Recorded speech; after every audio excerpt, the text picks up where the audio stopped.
Alright guys, so thanks for staying after class. So as we all know, we are organizing our annual outreach program for Santa Ines, and since we have already done this before, meron na tayong framework. So kailangan na lang natin ngayon is finalization of details.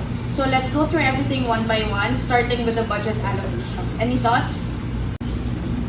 So last year kasi, nag-pack naman tayo ng mga canned goods and mga nakapack ng pagkain, pati mga noodles. Dadagdagan pa ba natin yan or okay na rin yun? I think i-check muna natin yung mga current prices kasi if you buy in bulk, we might get discounts kasi. At also, ilang families ba ang target natin this year? Kasi we need a definite number kasi para makabudget tayo ng properly. So good point. We'll confirm the number of families before finalizing the grocery list. So let's talk about transportation costs naman kasi alam naman natin na yung pagpunta sa Santa Ines is hindi madali. Last time we spent around 3K sa jeep, so are we expecting the same cost? So it depends on the fuel prices and the number of volunteers. If maraming tao ang sasama, we might need an extra vehicle. I can ask local jeepney operators naman kung magkano yung updated rates.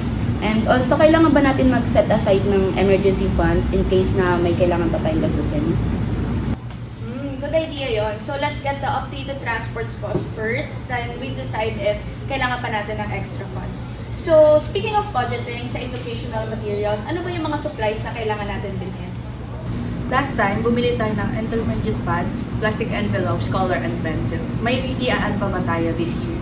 Mga storybooks, pwede naman tayo mag-start ng mga donation campaigns or bumili na tayo ng mga second-hand na mura lang para magamit. Yeah, pwede. But we need to check the budget first kasi we should prioritize the essential ones.